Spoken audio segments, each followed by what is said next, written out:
10ই জুলাই বাংলার 4 কেন্দ্রে উপনির্বাচন রয়েছে বাগদাতেও। আর বাগদা উপনির্বাচনে প্রার্থী নিয়ে বিজেপির মধ্যে দ্বন্দ্ব।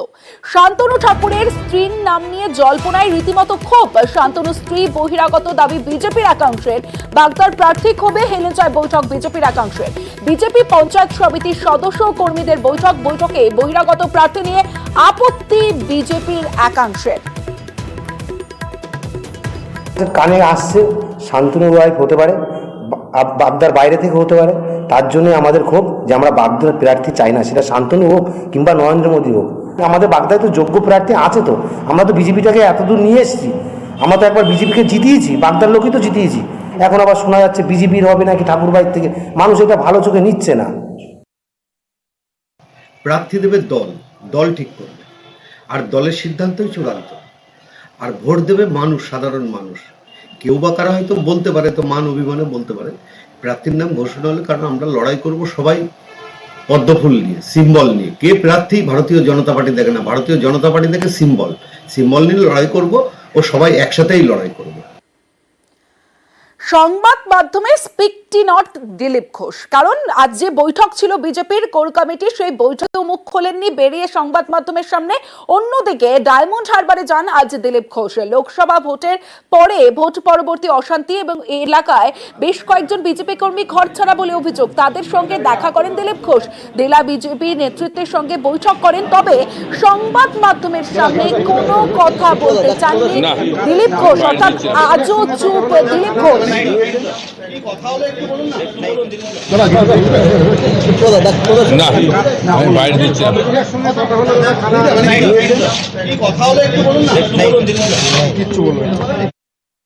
যারা ঘর ছাড়া, যাদের উপর অত্যাচার হয়েছে পোস্ট ভায়োলেন্সের পরে, তো তাদের বাড়িঘর ভাঙচুর হয়েছে, থাকতে পারছে না কেউ। মাননীয় শুভেন্দুদা কিছুদিন আগে এসেছিলেন, আবার আজকে দিলীপ দা এলেন, আজকে সকালবেলা ফোন করে বললেন আমি যাচ্ছি। এই সমস্ত রাজ্যের এবং সেন্ট্রালের লোকেরা যদি এনাদের ব্যাকআপ দেয়, এরা মানসিকভাবে উৎসাহ পায়। রাজ্যের যারা লোকেরা যদি আসে, এরা তো একটু মানসিকভাবে শক্তিশালী হয় যে আমাদের পাশে এনারা আছেন।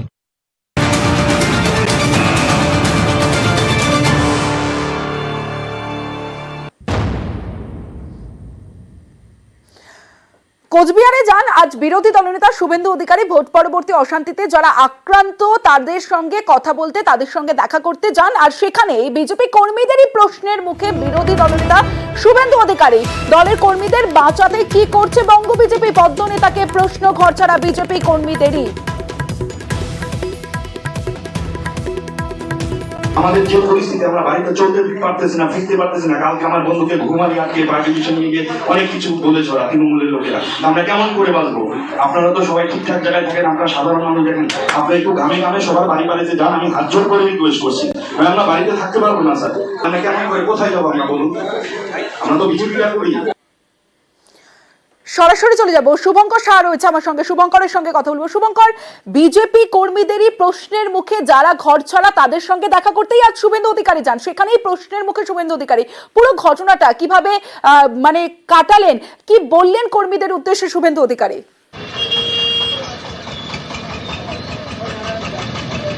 হ্যাঁ দেখো, একদমই গত 4 জুন কোচবিহারে লোকসভা নির্বাচনের ফল বেরিয়েছে এবং তারপর থেকেই কোচবিহার জেলার বিভিন্ন এলাকায় ছোটোখাটো অশান্তির ঘটনা ঘটছে। কোথাও বিজেপি কর্মীদের বাড়িঘর ছেড়ে বাইরে থাকতে হচ্ছে। ইতিমধ্যেই বিজেপির কোচবিহার জেলা কার্যালয়ে অন্ততপক্ষে 200 বিজেপি কর্মী আশ্রয় নিয়ে আছেন গত 1 সপ্তাহের বেশি সময় ধরে। পাশাপাশি আরও বেশ কিছু এলাকা, দিনাটা, সিদাই, শীতলকুচি, তারাও বাড়িঘর ছাড়া রয়েছেন। সেই সব আক্রান্ত কর্মীদের সঙ্গে দেখা করতে এদিন বিরোধী দলনেতা শুভেন্দু অধিকারী কোচবিহারে আসেন। বিজেপির যে কোচবিহার জেলা কার্যালয়, সেখানে তিনি আক্রান্ত কর্মীদের সঙ্গে দেখা করেন এবং সেখানেই তাকে কর্মীদের প্রশ্নের মুখে পড়তে হয় যে আপনারা তো ভালোই আছেন, কিন্তু আমরা যারা বাড়িতে ছিলাম, বাড়িতে আছি, তাদেরকে প্রতিদিন তৃণমূলের নেতাকর্মীরা এসে হুমকি দিচ্ছে, জরিমানা করছে, রেশন বন্ধ করে দিয়েছে, বাড়িতে থাকতে দিচ্ছে না, বাড়িঘর ভাঙচুর করছে। কাজেই আমাদের দেখুন, আমাদের বাড়ি ফেরানোর ব্যবস্থা করুন। এই প্রশ্নের মুখে পড়ে যথেষ্টই অস্বস্তিতে পড়ে যান শুভেন্দু অধিকারী। যদিও তিনি কর্মীদের আশ্বস্ত করার চেষ্টা করেন যে শুধু কর্মীরা নয়, নেতাদেরও বিভিন্ন রকম সমস্যার মুখে পড়তে হচ্ছে। কর্মীদের আশ্বস্ত করেন বিরোধী দলনেতা শুভেন্দু অধিকারী। আক্রান্তদের আইনি সাহায্য দেওয়ার আশ্বাস দেন শুভেন্দু। ভাই, আমি নিজে ছুটে এসেছি আমাদের এই সমস্যা বা আপনাদের এই সমস্যা সমাধান করার জন্য। এবং আমাদেরও সীমাবদ্ধ ক্ষমতা আছে, এটা নতুন নয়। আমরা প্রত্যেকের কাছ থেকে ঘটনাগুলো শুনে কিছু ব্যবস্থা নেব, আর আপনাদের নিশ্চিতভাবে মৃত্যুর মুখে ফেলার জন্য আমরা বলবো না, কিন্তু তার মধ্য থেকেও 21 সালে যে অত্যাচার হয়েছিল সেই অত্যাচার আমরা থামিয়েছি। আমরা আইনি লড়াই আন্দোলন সব রকম করে থামিয়েছি। এক্ষেত্রেও আমরা আমাদের মতো করে করব। যদি নেতৃত্ব এবং দলের প্রতি পূর্ণ আস্থা থাকে, আমরা এমন কিছু পরামর্শ আপনাদের দেব না যাতে আপনারা আরো বিপদে পড়েন। বিজেপির কেউ ঘর ছাড়া নন, পুরোটাই নাটক। শুভেন্দুকে তোপ কুণাল ঘোষেরও। শুভেন্দু কোচবিহারে গেছেন, তিনি কোচবিহারে গেছেন কলকাতার তাদের দলের মিটিংটা অ্যাভয়েড করতে, কারণ ওই মিটিংয়ে ক্ষোভে ফুটছে আদি বিজেপি, যে অমুক দলের জন্য লোকসভায় ডুবেছে বিজেপি, অমুকের জন্য অমুকরা হাইজ্যাক করে নিচ্ছিল, তারাই তো ভোট পরিচালনা করেছে, তারাই তো নানা রকম কথা বলেছে। এই মিটিংটাকে অ্যাভয়েড করার জন্য, মিটিংটা থেকে পালিয়ে যাওয়ার জন্য, পুরনো কর্মীদের ফেস করতে হবে না সেই আতঙ্কে কোচবিহারে নাটক করতে গেছে।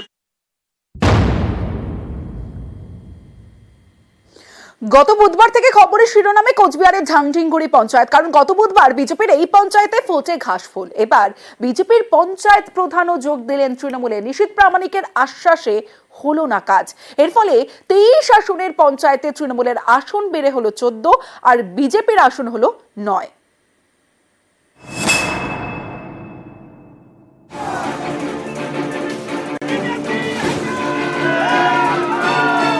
কোচবিহার লোকসভা কেন্দ্র, এই আসনটি এবার বিজেপির থেকে ছিনিয়ে নিয়েছে তৃণমূল।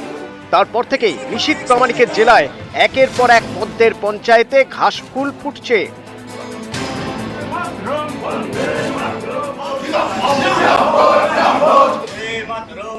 যেমন কোচবিহার 2 নম্বর ব্লকের ঢাংঢিংগুড়ি পঞ্চায়েত।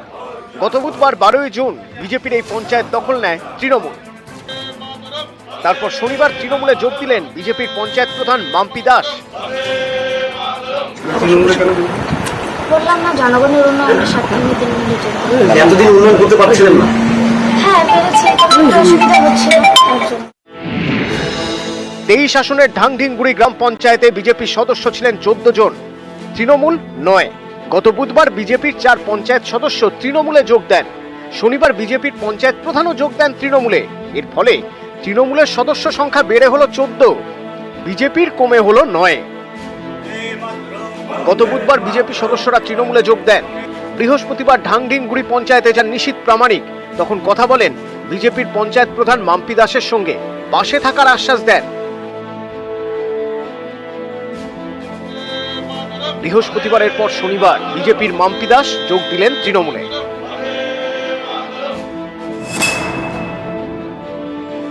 পুলিশের জন্যই আজকে বিজেপির কর্মীরা বাড়িতে থাকতে পারে না, তারা যেতে বাধ্য হচ্ছে। কিন্তু এটা কয়েকদিন চলবে, জোর জুলুম পুলিশ দিয়ে আর জোর করে যোগদান করানো, আর সেটা বেশি দিন চলবে। মানুষই তো শেষ কথা বলে রাজনীতিতে। মানুষ চাইছেন যে মাম্পি দাস আমাদের দলের প্রধান হিসেবে কাজ করেন। যিনি প্রধান আছেন তারাও দল করেন, তারা দেখে যে মানুষের রায়টা কোন দিকে আছে, সেই হিসেবেই সেই চিন্তা ভাবনা করতে সেটা সিদ্ধান্ত নিয়েছে। ঢাংঢিংগুড়ি ছাড়াও এর আগে ভেটাগুড়ি 1 এবং 2 পঞ্চায়েতের দখল নেয় তৃণমূল। একে একে মাতালহাট, বলরামপুর 2, পাড়াডুবি গ্রাম পঞ্চায়েত পদ্মের থেকে ছিনিয়ে নিয়েছে ঘাসফুল। কোচবিহার থেকে শুভঙ্কর সাহা, নিউজ 18 বাংলা।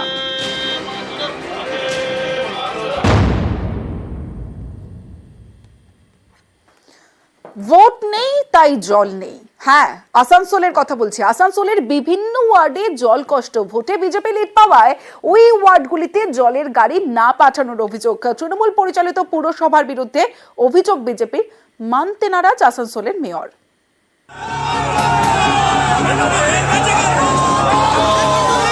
ওয়ার্ড থেকে লিড পেয়েছে বিজেপি, প্রতিশোধে বন্ধ পুরো পরিষেবা, এতেই জলকষ্টে স্থানীয়রা।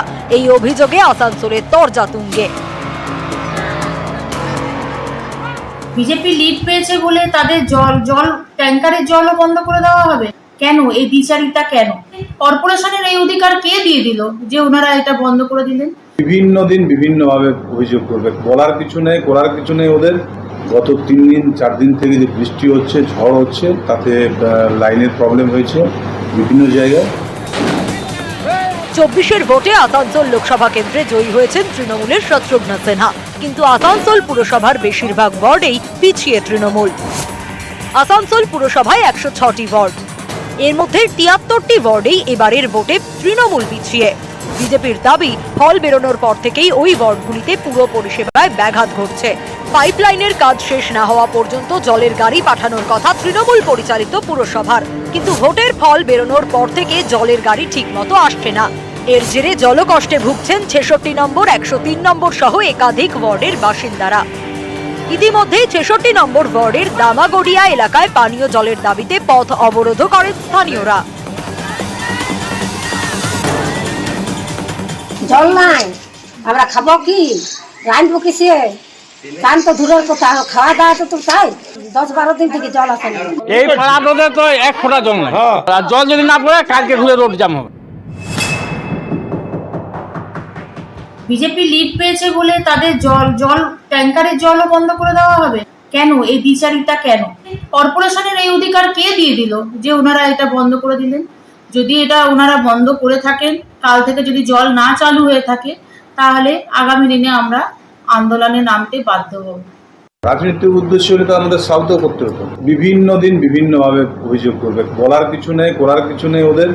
গত 3 দিন 4 দিন থেকে যে বৃষ্টি হচ্ছে, ঝড় হচ্ছে, তাতে লাইনের প্রবলেম হয়েছে বিভিন্ন জায়গায়, তাই জলের একটা অসুবিধা হয়েছে। আমরা চেষ্টা করছি যেখানে যেটুকু প্রবলেম আছে সেগুলো সমাধান করে দিতে। আসানসোল থেকে দীপক শর্মা, নিউজ 18 বাংলা।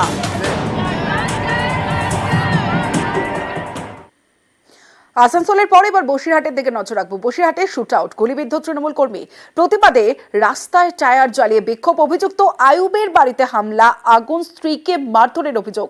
জনরোষ বলে দাবি তৃণমূলের গুলি চালানোর ঘটনায় এখনো পর্যন্ত গ্রেফতার একজন।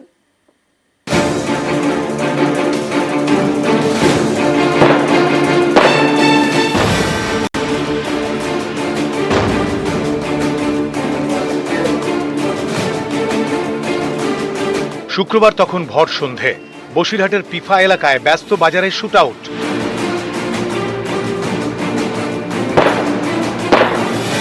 গুলিবিদ্ধ হন তৃণমূল কর্মী আলতাফ মালি। জানা গেছে পিফা বাজারে ফটোকপি করতে গিয়েছিলেন আলতাফ। সেই সময় দোকানের বাইরে থেকে তাকে লক্ষ্য করে গুলি করা হয়। গুলি লাগে আলতাফের পিঠে। তাকে উদ্ধার করে প্রথমে বসিরহাট হাসপাতালে নিয়ে যান স্থানীয়রা। পরে আক্রান্ত তৃণমূল কর্মীকে পাঠানো হয় আরজি করে। সেখানে অস্ত্রোপচার করে গুলি বের করেন চিকিৎসকেরা। এলাকার সিসি ক্যামেরার ফুটেজে চিহ্নিত হয় হামলাকারী, নাম আয়ুব গাজী। বসিরহাটেরই শঙ্করপুরের বাসিন্দা আয়ুব গাজীর বিরুদ্ধে বসিরহাট থানায় লিখিত অভিযোগ দায়ের করেছে আলতাফ মালির পরিবার।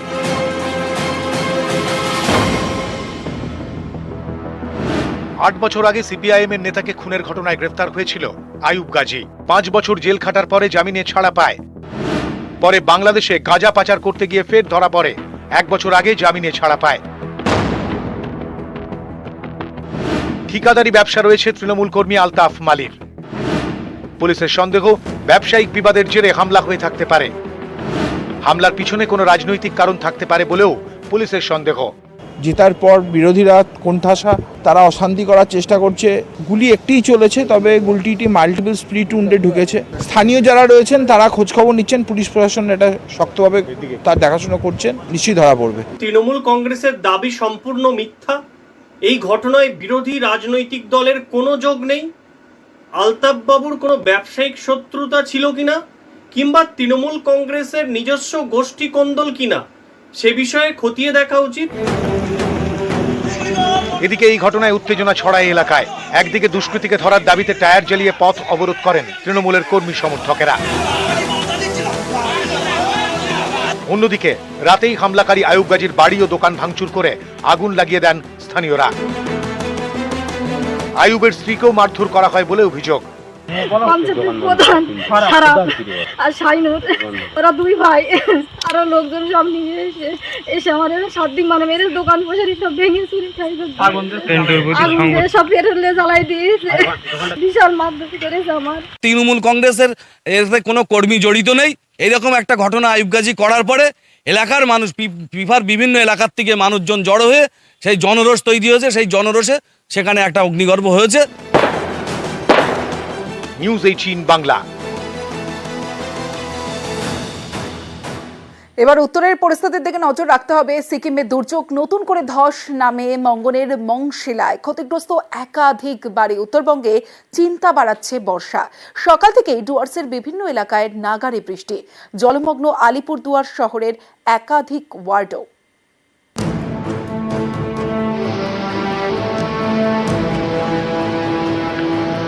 গত কয়েকদিন সিকিমে নাগাড়ে বৃষ্টি, ভয়ঙ্কর হয়ে ওঠে তিস্তা।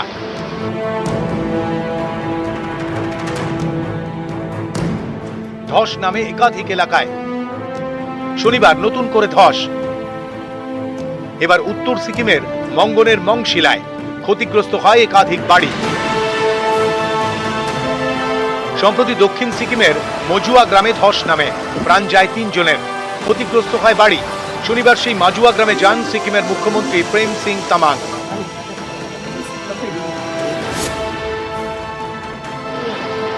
উত্তরবঙ্গের কালিম্পং, এখানে তিস্তার জল কিছুটা নামলেও সতর্ক প্রশাসন। তিস্তা পাড়ের বাসিন্দাদের আতঙ্ক কাটেনি। এদিন তিস্তা বাজারে যান দার্জিলিং এর বিজেপি সাংসদ রাজু বিস্তা, স্থানীয়দের সঙ্গে কথা বলেন।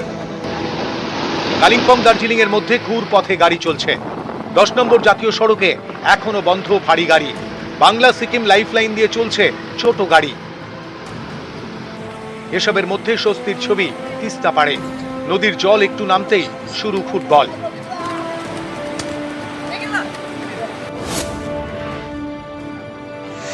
এরই মধ্যে উত্তরবঙ্গে চিন্তা বাড়াচ্ছে বর্ষা।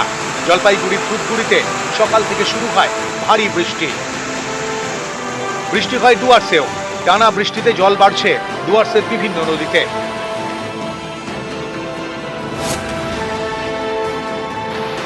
টানা বৃষ্টি হয় আলিপুরদুয়ারেও। জলমগ্ন হয়ে পড়ে শহরের বিভিন্ন এলাকা। কালজানি, ভীমা, গরম, রায়ডাক নদীর জল বাড়ছে। নিউজ 18 বাংলা। যে ছবি আপনাদের দেখাচ্ছি নামখানার মুড়িগঙ্গা নদী বাঁধে ভাঙন কাটা। নদী বাঁধে একটু একটু করে নামছে ধস। বাঁশ দিয়ে সেই বাঁধ সারানোর কাজ করছে সেচ দফতর। তাতেও আতঙ্ক কাটছে না নদী পাড়ের বাসিন্দাদের। নামখানার নাদা ভাঙা চায় পাকাপোক্ত বাঁধ।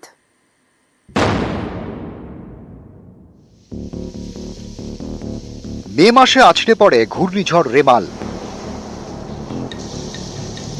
ক্ষতিগ্রস্ত হয় মুড়িগঙ্গার নদী বাঁধ। দক্ষিণ 24 পরগনার নামখানার নাদাভাঙ্গা গ্রামে প্রায় 70 ফুট বাঁধে ধস নামে। সেই বাঁধ সারানোর কাজ করছে সেচ দপ্তর। বসানো হচ্ছে বাঁশ, কিন্তু ভয় কাটছে না নদী পাড়ের বাসিন্দাদের। আমাদের তো চড়ার কাছ থেকে নাদাভাঙ্গা গ্রাম ছিল। আচ্ছা, ভেঙে ভেঙে ভেঙে ভেঙে এই পর্যন্ত এসেছে। বহু লোকের ঘর বাড়ি ছিল, সব ভেঙে ভেঙে চলে গেছে। দেখলাম তো একটা অস্থায়ীভাবে কাজ হচ্ছে, এটা কি থাকবে? না, থাকবে না। এই তো এই কটালে একটা দুটো জোয়ারে ভেঙে যাবে। স্থায়ীভাবে কোনো ঘর বাড়ি বা চাষবাস করা যাচ্ছে না, আর খুব কষ্টে থাকি। নাদাভাঙ্গার পাশ দিয়ে বয়ে গিয়েছে মুড়িগঙ্গা। বারবার এই গ্রাম প্রাকৃতিক দুর্যোগের মুখে পড়েছে। ভেঙেছে নদী বাঁধ, তলিয়ে গিয়েছে জমি। এই এলাকায় একসময় সবজি চাষ হতো, সেসব এখন বন্ধ। ভাঙনের জেরে একটু একটু করে ছোট হচ্ছে নাদাভাঙ্গা। এবার ঘূর্ণিঝড় রেমালের জেরে নদী বাঁধে ধস নামে। তারপরেও নদীর স্রোতে একটু একটু করে ভাঙছে বাঁধ। এই বাঁধ সারানোর কাজ করছে সেচ দপ্তর, কিন্তু ভয় কাটছে না বাসিন্দাদের। তারা বলছেন বাঁশ দিয়ে সাময়িকভাবে ভাঙন আটকানো সম্ভব। সামনে আসছে কোটাল, তারপর বর্ষা, তখন কি হবে? বাঁধ অনেক দূর ছিল আমাদের বাঁধ, কিন্তু পরপর খেয়ে তো আমাদের এই কাছকে এসে গেছে।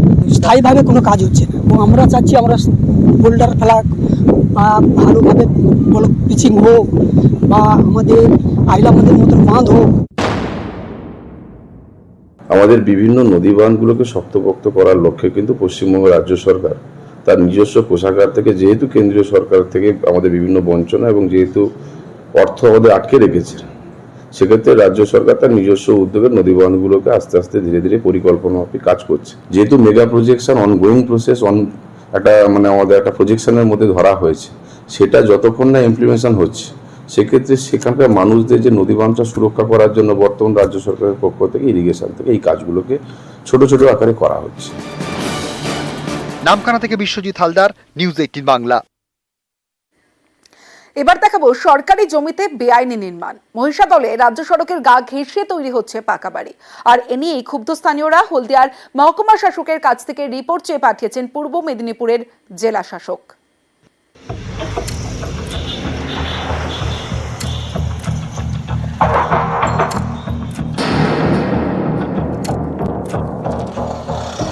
পূর্ব মেদিনীপুরের মহিষাদল, এখান দিয়ে গিয়েছে হলদিয়া মেচেদা রাজ্য সড়ক। রাস্তার পাশে পূর্ত দপ্তরের জমি, সেই জমি দখল করে বেআইনি নির্মাণ। হলদিয়া থেকে মেচেদা পর্যন্ত দিনের আলোয় পিডব্লিউডির জায়গা অপোজ করে বহু কনস্ট্রাকশন এইভাবে গজিয়ে গেছে, যে জায়গায় আমরা মানুষের চলাফেরার অসুবিধা হচ্ছে। থানার একবারেই সামনে একটা বিল্ডিং আবার নতুন করে তৈরি হচ্ছে, যেটা অবৈধ কনস্ট্রাকশন, যার কোনো পারমিশনও নয়। এইভাবে দিনের পর দিন পিডব্লিউডি জায়গা অপোজ করে যে জিনিসগুলো হচ্ছে, পাবলিকেরই প্রচন্ড ক্ষতি হচ্ছে এবং পাবলিক যাতায়াতের অসুবিধা হচ্ছে। মহিষাদলের হাসপাতাল মোড়, এই এলাকার খুব কাছে বিডিও অফিস, রয়েছে মহিষাদল থানা। এমন একটি জায়গায় রাজ্য সড়কের গা ঘেঁষে তৈরি হচ্ছে কংক্রিটের বাড়ি, সেটাও আবার পূর্ত দপ্তরের জমিতে বেআইনি ভাবে। স্থানীয়দের অভিযোগ, এভাবেই রাজ্য সড়কের ধার ঘেঁষে সরকারি জায়গা দখল হয়ে যাচ্ছে। কোথাও তৈরি হচ্ছে দোকান, কোথাও তৈরি হচ্ছে বাড়ি, অথচ এই হলদিয়া মেচেদা রাজ্য সড়ক সম্প্রসারণের কাজ শুরু হওয়ার মুখে। তার আগে সরকারি জমিতে কিভাবে বেআইনি নির্মাণ চলছে, সেই প্রশ্ন তুলেছেন স্থানীয়রা। ওখান থেকে পুলিশ প্রশাসনের দূরত্ব, হ্যান্ডশেক দূরত্ব, বিডিও ঢিল ছোড়া দূরত্ব, এরা তো নিশ্চয়ই ঘুমিয়ে নেই। এদের চোখের সামনে কি করে যে এত বড় একটা কনস্ট্রাকশন হচ্ছে রাস্তার উপর, সেটা ভেবেই আমরা ভেবে পাচ্ছি না যে আমরা কার উপরে ভরসা করব। আমি এসডিওকে দ্রুত তদন্ত করে দেখতে বলেছি, যদি এটা বেআইনি ভাবে হয় নির্দিষ্ট আমরা ব্যবস্থা নেবো তাড়াতাড়ি। হ্যাঁ, সত্যি এটা বিপজ্জনক, সেই জন্য আমি এসডিওকে বলেছি তদন্ত করতে এবং দ্রুত ব্যবস্থা নিতে। মহিষাদলের মানুষের আরো অভিযোগ, শুধুমাত্র যে এই রাজ্য সড়কের পাশে এভাবে বেআইনি নির্মাণ কাজ হচ্ছে তাই নয়, একই সঙ্গে মহিষাদলের বিভিন্ন জায়গায় সরকারি জমিতে অবৈধ নির্মাণ কাজ অবাধেই চলছে। ক্যামেরায় সন্দীপ গুড়িয়ার সঙ্গে সুজিত ভৌমিক, নিউজ 18 বাংলা।